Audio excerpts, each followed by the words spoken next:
Hi guys, it's me, just Lucian again, and in this video that's dedicated to the month of Halloween, October 2024, I will cover a movie that deals with the other part of Halloween, the candy, and a little twist of the lost gobstoppers, jawbreakers, etc., lollipops, sometimes money, which I've gotten a few times, is really important to the spirit of Halloween.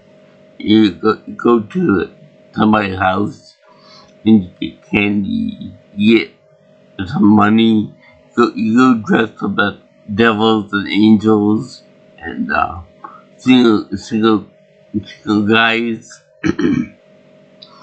But for the most part, you have a good time. And that's all about. And just so happened that one time I went trick-or-treating with my mother and father when I was real young. And I was in the manual wheelchair. My mother went up to go ring the doorbell for some candy. I would dress up like, I think it's a ghost or something. And then all of a sudden, she go looking disappointed and stuff, and go to grab the candy from the little bowl next to the next to the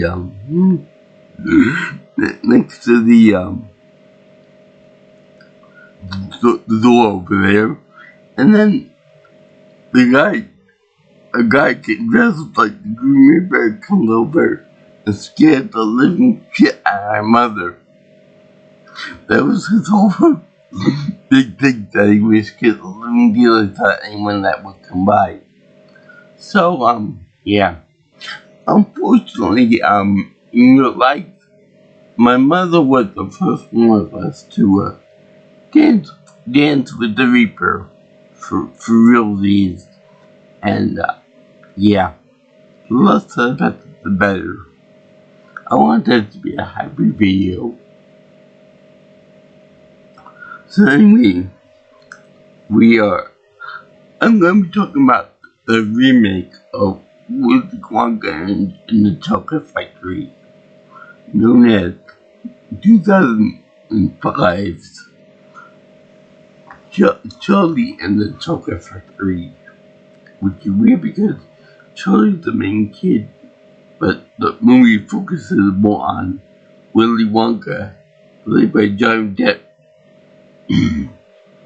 Now, before I get into the whole shebang of the actual movie,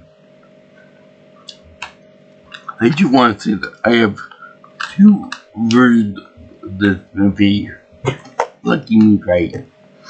Two versions of this movie, and the cover look pretty much the same. Maybe a little color difference. This one has yes, the DVDs are different. You see, this has the main movie. Plus, it's got the special features on this one.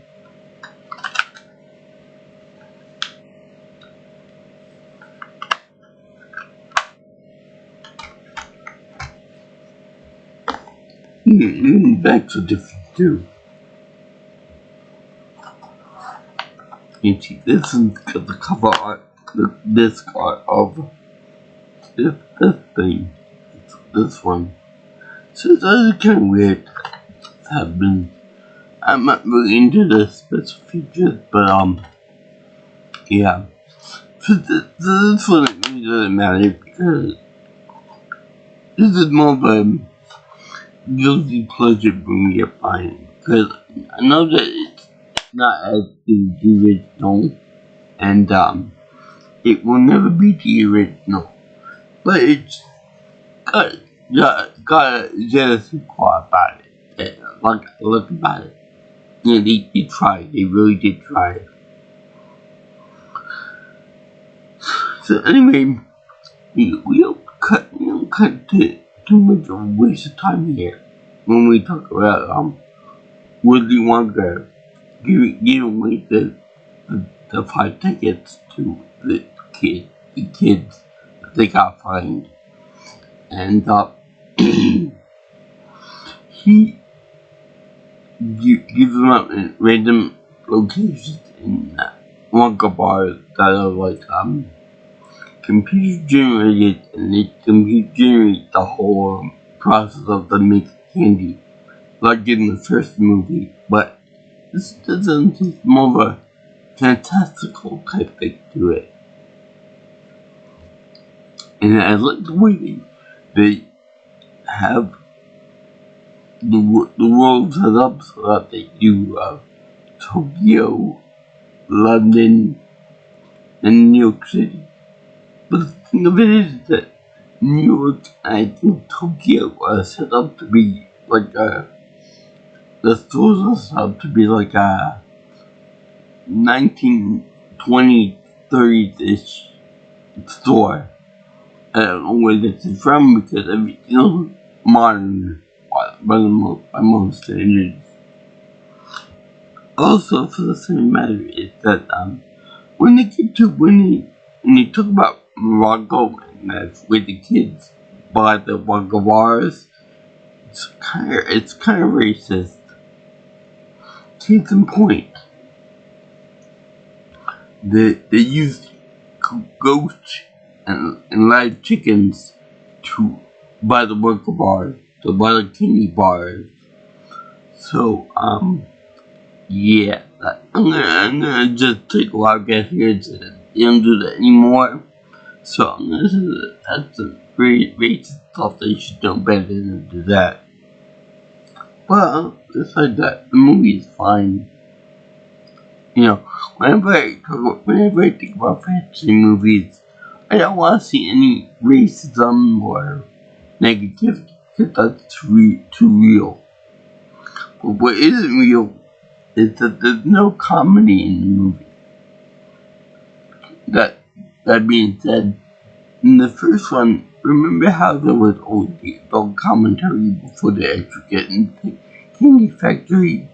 They get into the whole, one woman has her husband being held for hostage, and they want the kids to wake up Wonka bars for the husband, and the woman's like, give me a second to think that over.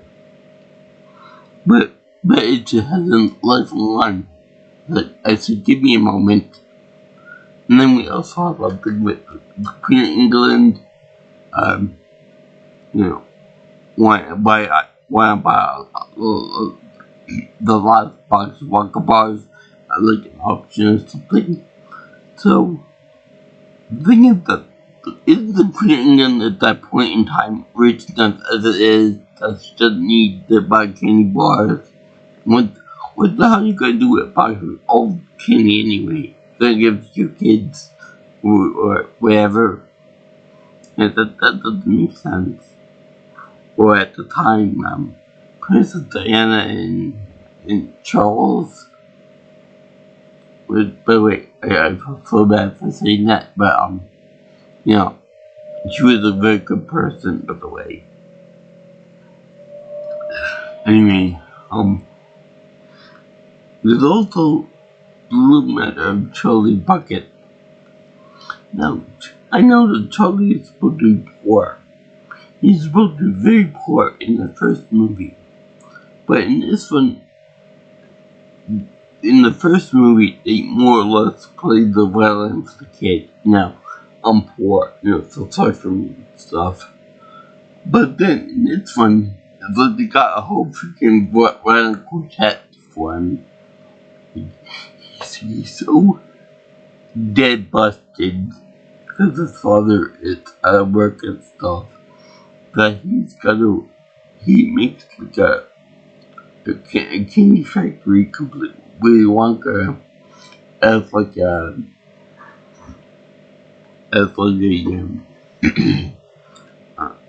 like a mobile and a model of the factory, but he used toothpaste caps from his father's workplace to fill in the to do the model work, which kind of ties into Willy Wonka's father Wilbur's identity as a dentist, which I won't give away right now, but it's pretty epic. Got to play it. So anyway, they also say that Grandpa Joe also worked for Willy Wonka as like a nobody slash something or other in there. Now also they make a point that Willy Wonka would work on an ice cream that never melts. It doesn't melt in the hot sun. Which I say Japan did it. Yet to the place in Japan, they have a never melt ice cream. Like the never melt ice, like the never melt ice item in Pokemon, but only you can eat it. So that everything good comes from Japan. All the best stuff comes from Japan. I'm never get tired of using that quote from Back to the Future 3. So anyway, they also introduced the bird candy that Joe, which gives him like a robin egg, and it has it in its mouth. I could imagine there being so many health concerns with that, having light chocolate bird in your mouth. But whatever the case is. We'll talk about how Prince Pondicherry, some rich guy in India, which is actually named after a real province in India, is named Pondicherry. It's actually has like a Tiger Hall type structure built out of pure chocolate, white and dark chocolate, which sounds really, really, really delicious right now. I ain't gonna lie about that. But then it melted in the hot sun of India. But my question is, how was it that this structure was even allowed to be built anyway? You know, it's not like it was completed, then it got one hot Sunday. You know, it's gonna be hot there almost year round. At least warm enough to melt chocolate. To get some never melt ice cream stuff in there. But it's a big disaster. And I don't know if it's really seeing anything, but it's weird because you know the spiritual circle that Hindus have in the middle of the forehead that's supposed to represent, like, I think it's supposed to represent enlightenment or something or other. Well, turns out that right as this fortress of chocolate is melting, it happens to go right on top of where his spiritual circle would be. So I don't know if that's supposed to be like a racism thing or whatever, but it's weird like that. But anyway, that's something I noticed. Also, people might whine about the whole, backstory stuff about Willy Wonka and the Pondicherry stuff and the Oompa Loompa origin story and stuff. I like it. I like the origin story. And besides, I like the idea about Loompa Land actually being a physical place quite possibly in Africa somewhere, because it's unknown, and he wears an outfit that looks like something you would expect from an African safari or something, like with his helmet and stuff like that. Plus, it's really funny because I just saw the movie Fear and Loathing in Las Vegas, so it looks like a carryover from something that he will wear from that movie. Same actor, Johnny Depp. Now, there's a bit of controversy because Johnny Depp, he is flesh colored during the cartoon in which he goes to Lubaland and bargains with the chief for slave labor, like in Futurama, to practically slaves. And he would pay them all the cocoa beans for letting them work and stay in his factory. So, that's pretty much as close to slavery as you're gonna get. I mean, so they worship beings like gods. But still, he's fully flesh colored in this one. So, why for the rest of the movie does it look like a goddamn geisha? Michael Jackson cosplaying as a geisha. I can explain that pretty well. I think that after somebody was trying to sell secrets to his recipe and stuff to other candy manufacturers, he went into isolation. So he didn't leave his home, his workplace or anything. That would explain why he's so socially distant and his children.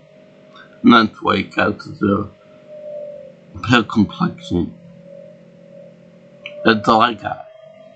That, I've seen that happen before with people. So anyway, he took the tickets to these 5 little rapscallions, and good sweet God, they have the guy there that played McDowell in the Coming to America movie as one of the guys that the owner that sold Charlie the candy ticket. So of course we get real controlled and we get my TV. Now I have this thing about my TV here. In the first movie, his name was Mike TV, and he was literally obsessed with TV, especially westerns. But in this one, he's more obsessed with video games and interactive killing machines. So, I would think they would update the name to be more in line with video games or something similar to that. Also, he's very mathematically precise with, with the origin of the tickets and where he would guess where they were as far as probability goes. In fact, then the weather and any type of clause distribution and all that stuff. So I'm really surprised that they didn't put in a Japanese stereotyping somewhere or an Asian stereotyping, being that they shared the world with Japan, Tokyo, Morocco, etc. Because they're kind of open to the world view of this. It's not just one country. Of course, they got like this loop over there with that kid that eats all the candy and father's a butcher and all that. We have Ruka that's into it. And whose father's a rich nut owner, and a nut magnet, how you pronounce that word. And then you got Violet Beauregard, who is more of a go-getter, more obsessed with being a champion. And her mother, for some reason, has a weird obsession, romance with one guy that might just be to get her kid to win the main contest. But yeah, that's it. And we got Tony Bucket. Now, Jolly is like a good kid in the first movie. This kid is absolutely perfect. I mean, he's so good that he makes someone like say, yeah, Hercules, from Hercules, the devil. I mean, he's so good. You can pretty much see an aura behind him of being a good guy. Of course, you got Grandpa Joe, Grandpa George, Grandpa Josephine, Grandpa Georgina too. So you got matching uncles and aunts, or grandparents and grandmas. You would real awkward if you ask me. Along with a son's house, a hole in the roof, and the father just got a little work for automation, for screwing on the tubes, the tops on the toothpaste tubes. So pretty much, kids got a lot of pressure to win the contest and to get the chocolate bars, as it were. Now, we see that, yeah, Grandpa Joe is a little bit too excited about going to the factory. Almost like a win for Charlie is a win for him, because he gets to see some boss again, which doesn't even recognize him again. It's a little bit on the more selfish side, if you ask me, because the kid want this big, fantastical, get all the talk in the world. Even the more stern Grandpa George says, there's all the money in the world until an offer to pay for the ticket. Yeah, there's all the money in the world, but we only got one ticket. You only got 5 tickets. The world and one belongs to you, so you keep it. You go with George. You go with Joe, and you get your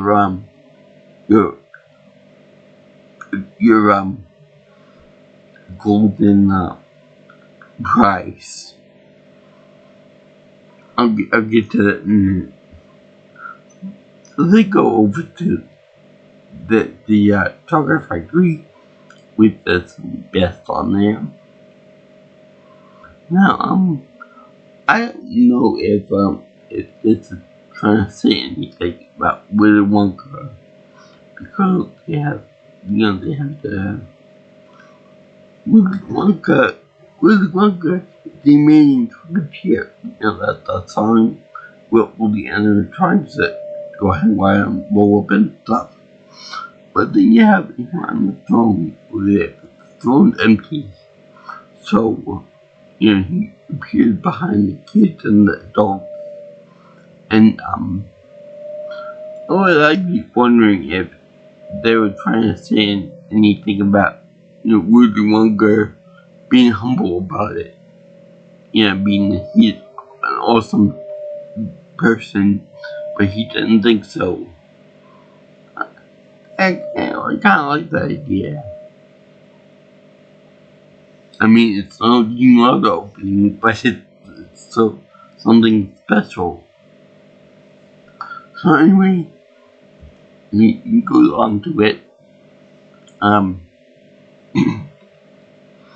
and Willy Wonka talks to the parents of the kids, and he got more or less PTSD about his own, talking about them about his own father, which yeah, ideal casting. Christopher freaking Lee plays Wilbur Wonka, and boy is he awesome. He's great in this role. For some reason, he doesn't like candy. He hates it. He hates Jawbreakers, he hates lollipops, he hates chocolate. I mean, what guy doesn't like chocolate? Come on. Besides that, you're a dentist. You love kids that eat candy. It gives you more business in the future. I always said that when dentists do Halloween ensembles and models and stuff, that's just setting themselves up to get good business in the future. You know, kids eat candy, they don't brush their teeth, get the kids don't floss, they don't take care of themselves properly. They go to the dentist. The dentist won't be asked for the bill for the money. You know, charge the parents and medical insurance and whatever. And then they make a bundle off of it. So I'm glad they don't like candy that much.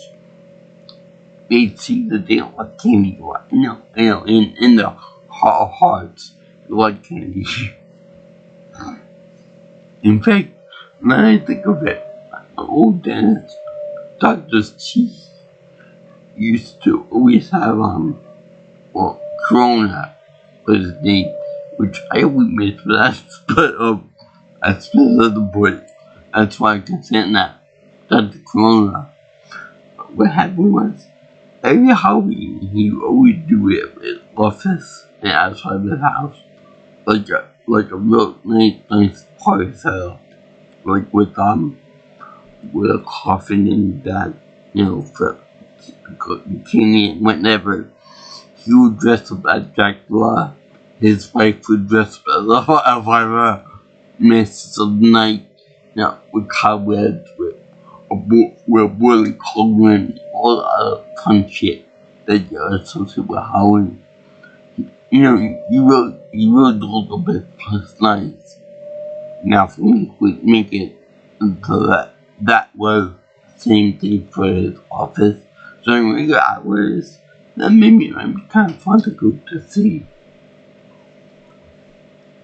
So anyway, we have Christopher Lee as the ultimate authority figure telling me, no, can't do this, can't do that.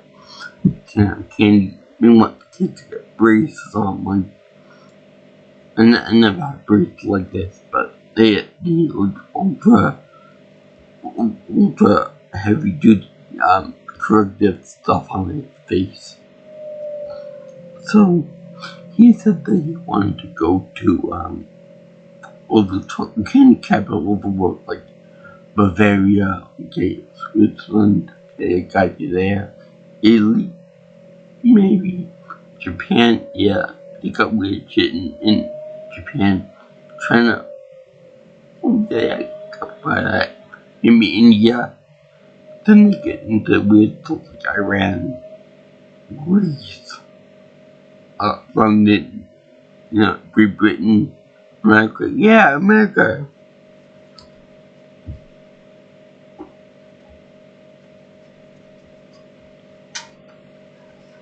Yeah, America, yay! So yeah, they have that,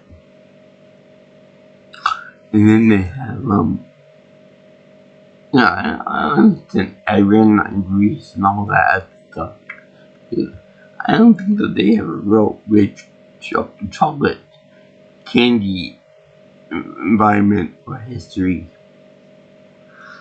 I could be wrong on that one, but I'm not sure about that. Anyway, he said to his son, if you go, I'm not gonna be joining you back. So if you go pack up his shit and leave alone. Meanwhile, goes to the train with the airplane, the airport terminal, whatever, and then come back in like maybe an hour or two at most. So not only did the guy pack up his stuff and leave, we took the whole apartment house with him too. So they just will block over here, a hole in it, and then he comes and leaves on the block.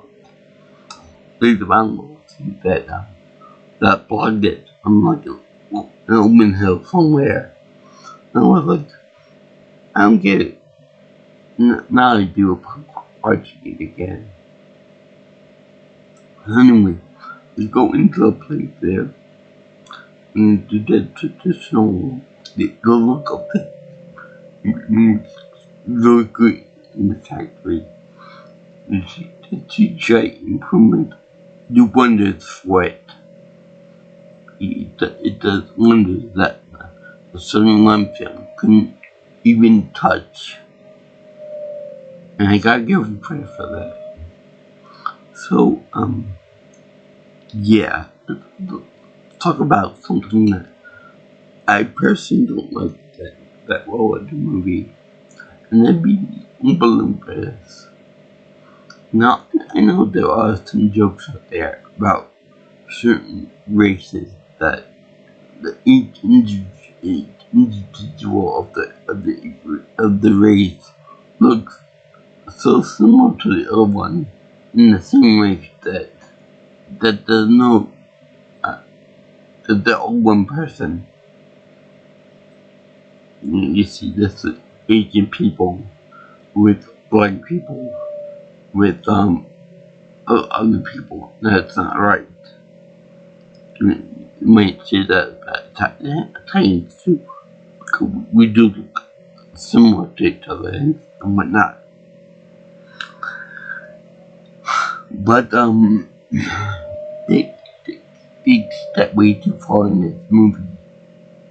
Because every Oompa Loompa, even the women, even the older people, are played by the same guy. Just his face is put onto a little tiny body. And that'd be Deep Roy. I would like, is that the guy that kicked out for the Never Ending Story Part 1? Where the hell did they come up with that guy from? Where did they come? There are probably thousands of other actors they could have got for that. Or women you could have got for that role. But why do you have to get him? And then why did they have to put his face on every single Oompa Loompa that they got? At least with the original movie, the Oompa Loompas, they may have been filled up with real people in the role. A good diversity thing there. But they were individualized, so you could actually tell. The Oompa Loompa A is number 2, number 3, number 4, number 5, number whatever, you could tell them apart. They had green hair, they had orange skin with white eyebrows, but you could tell that they were different. Also, for the same matter, is that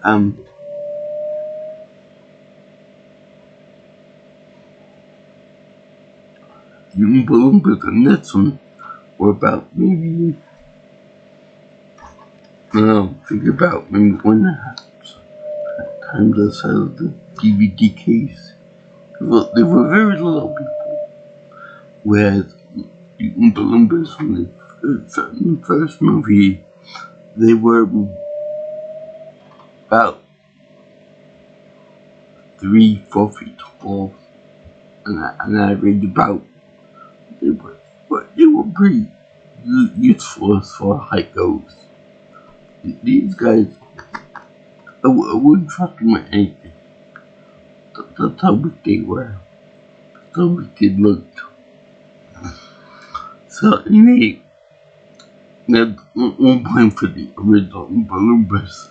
Yay for them. But Futurama was the Conkalungas. So anyway, you see every time a kid gets caught in trouble, they always do a different song and a different genre and a different time period. I like this. Now with each kid problem, I have one problem with the film technically. And yet we have the part where Gus eats to the point of being a glutton. Now even the mother tried to shove chocolate berries or whatever from in the inventory room into her handbag. But the problem is that Gus gets caught in the pipe like in the first movie. But the air above him should be sucked out. So he should be suffocating there. Meanwhile, the Oompa Loompas over there singing the song while you got a kid picture being suffocated to death. And his pipe will lead to the fudge room. Which is funny because later on in the film they have Fudge Mountain, which I'm not gonna make a sexual joke for that, so there are probably other people that think the same thing, but how do you go from you making fudge fresh to the being frozen fudge mountain that the people don't have to pick with a pickaxe to get it? Anyway, they have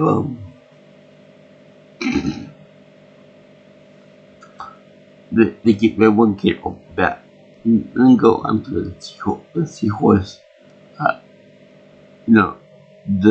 The famous boat scene without any chicken heads or millipedes on screen. I know it's very disappointing in that regard. So they had the Oompa Loompas doing like a Spargus type rolling thing with a drummer saying row, row, row. It's kind of like my Uncle Darius running his bicycle with boom, boom, boom, boom, boom, boom.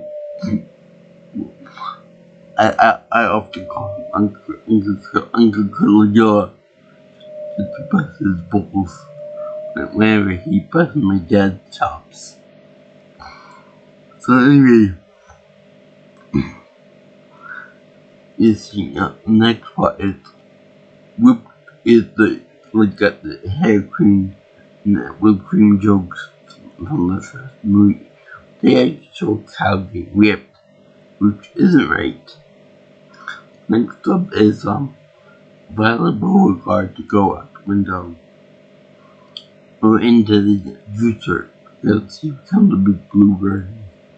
Now I should point out that at my gym I know someone was Russian that looked a lot like Anastasia Robb. When I talked to her, I know the actress. Never saw her again. I don't know if it was because she didn't want to talk to me again or because she went onto a different gym to start her own voice. But whatever. She was so nice. She was so cute. She knew that I wasn't there to, date her or anything.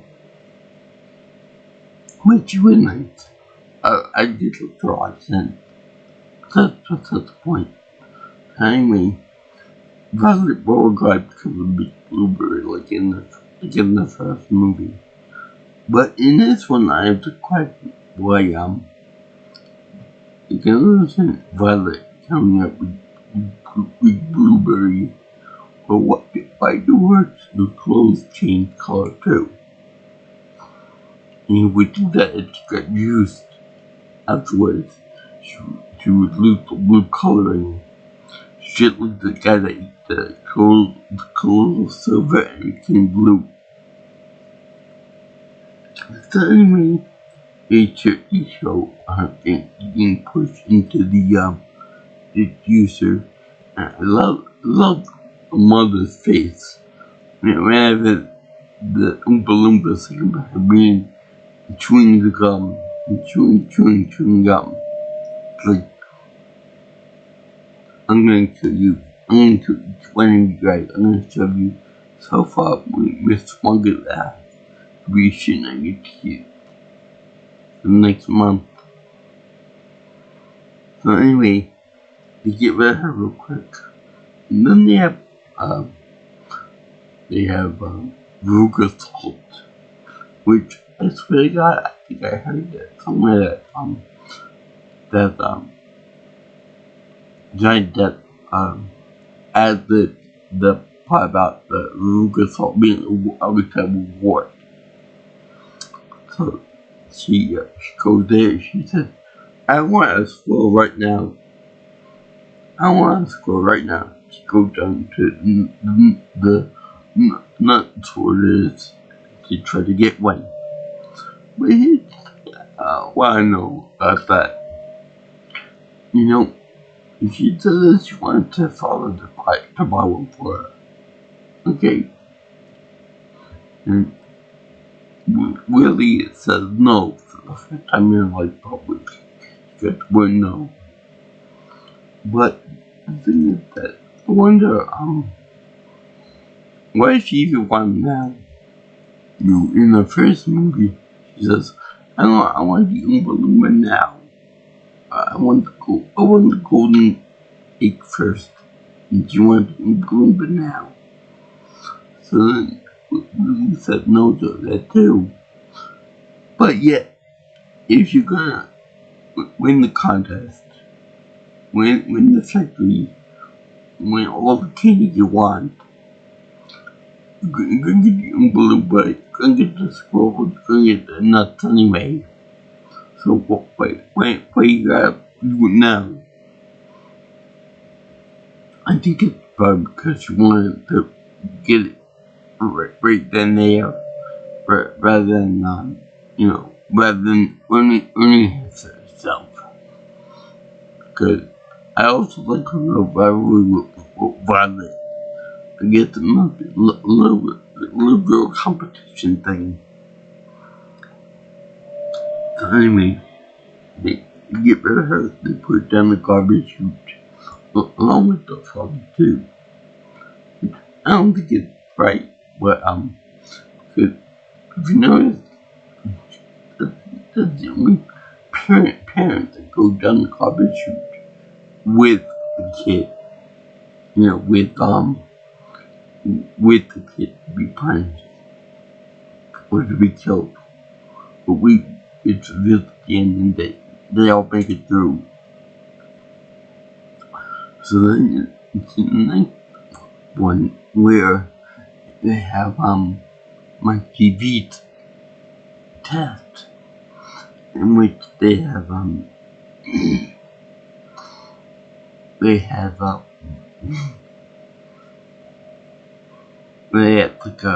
the one bar meaning shrink them for little particles and going across invisible space. And we love to see call back the first movie with the beep beep beep beep beep. The particle effect from the first movie going across space. But he did just the reappear. And when you believe it, you have like a callback to the model that from 2001 Space Odyssey with the apes on the bottom worshipping it like a god. But in this case, they're worshiping the King's bar. And this is probably to be awesome. Also because Warner Brothers owns that movie too. I believe they had the copyright for that. That's for it. Now, before I continue on with this, I gotta say, why is Willy Wonka known for chocolate hearing? I mean, sure, he makes chocolate by waffle and whatever, and the products he makes are good for chocolate, but he also makes other stuff too, like he makes everlasting gobstoppers, he makes gum, taffy, he makes little nerds, and those delicious, by the way. If you want to try one. Which, by the way, I don't like this shape of the new gobstoppers. It's just like a regular jawbreaker, but they big. But in the first one, it looked radioactive stars. And those look like more like gobstoppers to me. You can check them. And they'll never get smaller. Kids will pocket money.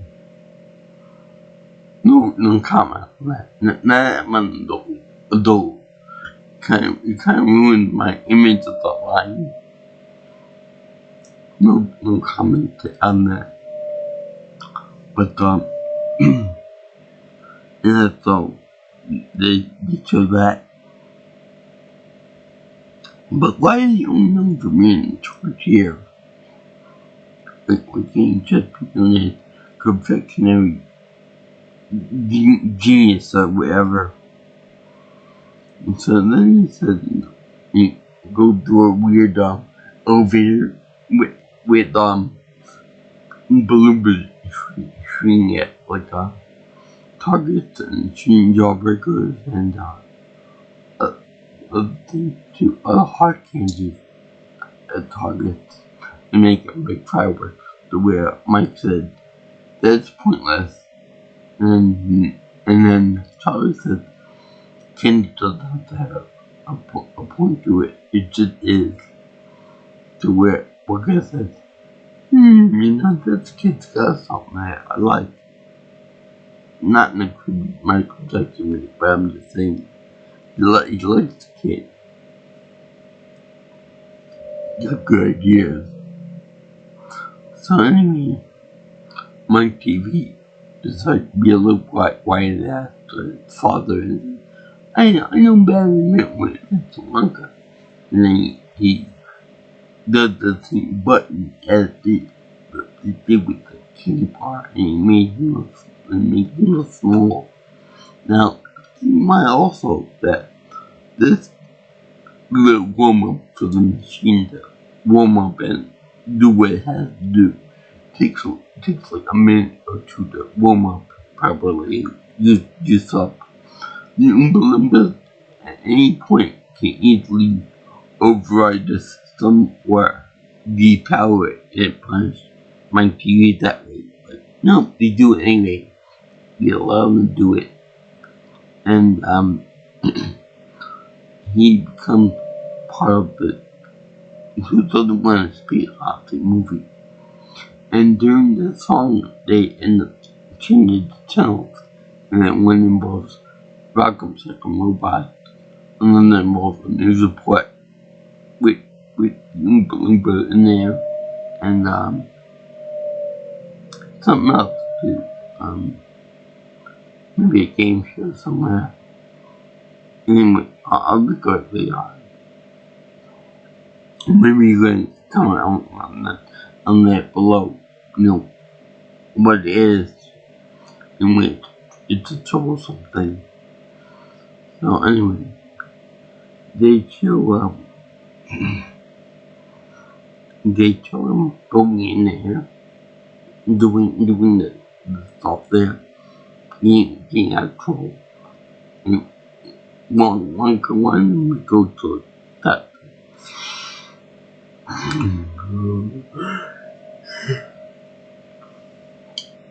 the tackling machine, and that. Now, there's no test for Charlie. In the first movie, there was a test for him, but which he failed. But in this one, there's nothing. And in the first one, the main test was to give away the gobstopper, the Slugworth. There is no Slugworth in this movie, unfortunately. So anyway, I forgot the glasses that are featured in the My TV segment. They make them look like bugs, like bug-like creatures. So anyway, they showed him going in there and coming like up. Use a glass conveyor to the main winner, Charlie. And Charlie ends up going into one conveyor and they blew up through the roof. And they also having to go through the animatronic hospital too, where they just rescued the animatronic from earlier in the film. So,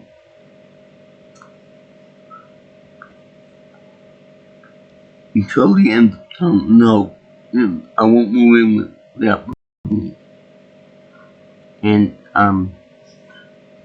Wonka says, well, if he doesn't mean anything, can get him his own father.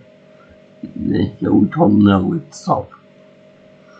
So you're trying to tell me that the father lives all alone, with no money, no home, no nothing, no clothes or anything like that. And he yelled Calvin and moved his house. And he became a big success. Now, Willy Wonka just had to drop him off at his house. And he made a hole in the roof without paying for the damages. The bastard. So, the father repairs the roof.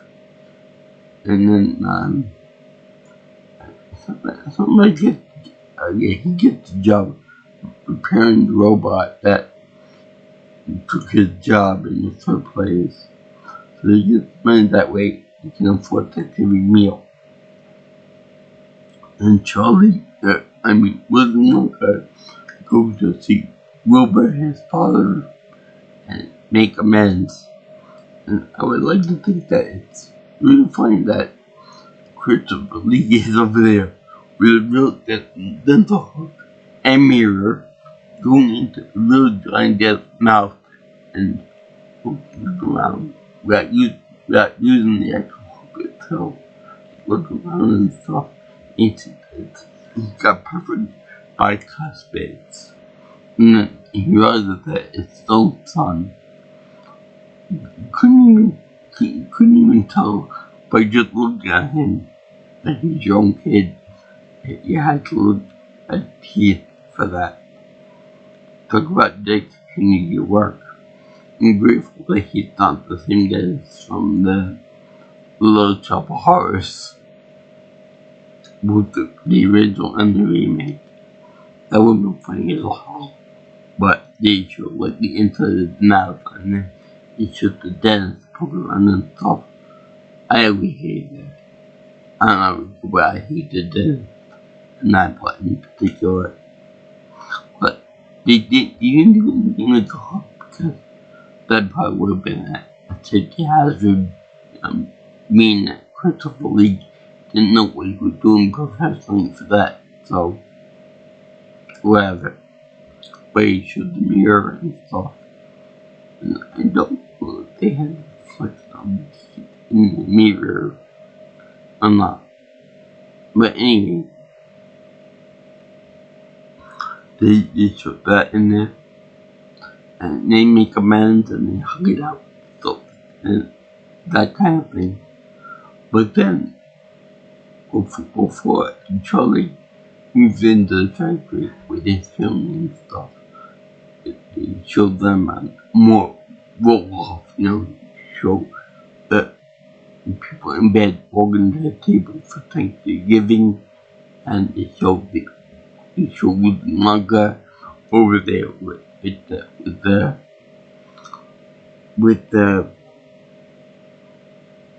kid at the meal and stuff. And then he finally got out of the house, get out of the factory to get invited to the family meal. Just really, fuck the father. I don't care about him. I don't care about the dentist.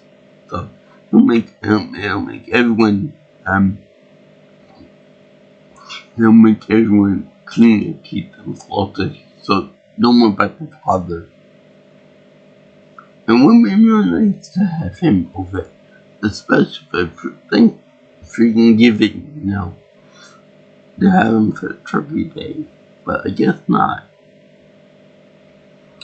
So anyway, they showed that, and they have a happy Thanksgiving together with a mother, played by Helen Bonham Carter, a father, the Charlie Bucket, Grandpa Joe, Grandpa George, Grandpa Georgina, and Grandma Josephine, and Willie. Again, no Wilbur, but I guess Wilbur has been sold to Mr. Zuckerman. Yeah, that was, and then they cut with the Willy Wonka song. Now, I can see why people don't like this movie. At first, I didn't like it. I thought it was very weird and trying to be out of place. Especially the tongue thing to called the Oompa Loompas. I also missed some of the more psychedelic and the hat jokes from the first movie. The hat, the thing hand that with the coat and the hat in the first movie. I also missed some other visual gags too. But and the charisma of Gene Wilder. That was fully missing from this movie. But it does have a very special place in my heart. For all of these songs before, she got good, was good enough. And it was very good. So I thank you for watching my video on Charlie and the Chocolate Factory. I love the parts about the backstory. I love the never melt ice cream. I love the part about the backstory of Willy Wonka and his father. I like anything with Christopher Lee. I also like all the wisecracks that Willy Wonka actually makes, and it's fun. I like the way he always runs into his invisible glass. Wonka figure. Even though it's pretty visible to me, except during the alone time he's going to see his father up on the snowy hill. The snow makes it invisible. And then for some reason, they do like a cutaway at the end where they show the Santa house on the Santa hill, but they show a river of chocolate with that weird seahorse boat. And it's kind of like the Beetlejuice, town and village. and it's odd that they're doing salt shakers to provide the snow for it for the first thing. It's kind of like this. This is like a mile rolled into a bigger story. It's weird. I thank you for watching my video on this movie for my month of October, Halloween in October 2024. As you can tell, I did this ahead of seal approval because everything is awesome in this movie. Except maybe Joey, Grandpa Joe, that's like a it's on an idea like in the first movie, but at least to have it for himself. See his own off like an old like a dog going to see his master for the first time in years.